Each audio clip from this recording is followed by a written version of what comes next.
हम में से बहुत सारे लोगों की आदत होती है कि छोटी छोटी बात पे थोड़ा सा कुछ अचीव लाइफ में किया नहीं और अभिमान पाल लिया कि हमारे जैसा कोई है ही नहीं। बहुत सारे लोगों को अपनी छोटी छोटी अचीवमेंट से अभिमान हो जाता है, जबकि अगर हम लोग गौर से देखें तो वैसे न जाने कितने लोग घूम रहे हैं। एक बार नदी को भी अपने पानी के प्रचंड प्रभाव पर घमंड हो गया। नदी को लगा कि मुझ में इतनी ताकत है कि मैं पहाड़, मकान, पेड़, पशु, मानव आदि सभी को बहाकर ले जा सकती हूँ।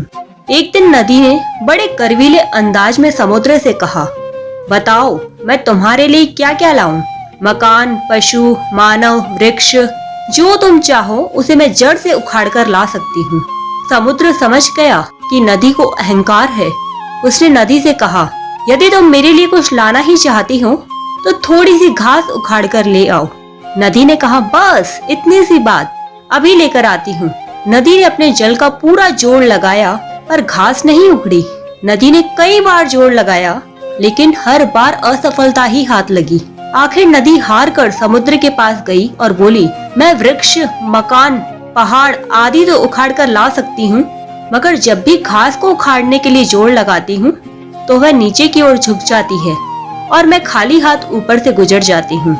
समुद्र ने नदी की पूरी बात ध्यान से सुनी और मुस्कुराते हुए बोला, जो पहाड़ और वृक्ष जैसे कठोर होते हैं वे आसानी से उखड़ जाते हैं, किंतु घास जैसी विनम्रता जिसने सीख ली हो उसे प्रचंड आंधी तूफान या प्रचंड वेग भी नहीं उखाड़ सकता।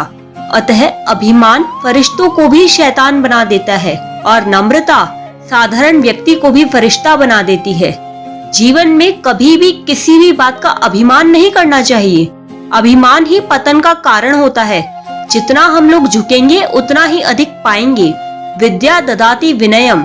यदि हम लोग खुद को विद्यावान कहलाना चाहते हैं तो पहले हमें विनम्रता भी धारण करनी चाहिए। लेकिन आजकल जस्ट उल्टा ही हो रहा है, जो जितना ज्यादा विद्यावान उसमें उतना ही ज्यादा अभिमान होता है। पर यदि आपके पास अपनी विद्या का या किसी भी उपलब्धि का अभिमान है तो आपने वास्तव में कुछ भी हासिल नहीं किया है। इसीलिए जितना हो सके उतना विनम्रता को धारण करना चाहिए। हरे कृष्णा, राधे राधे।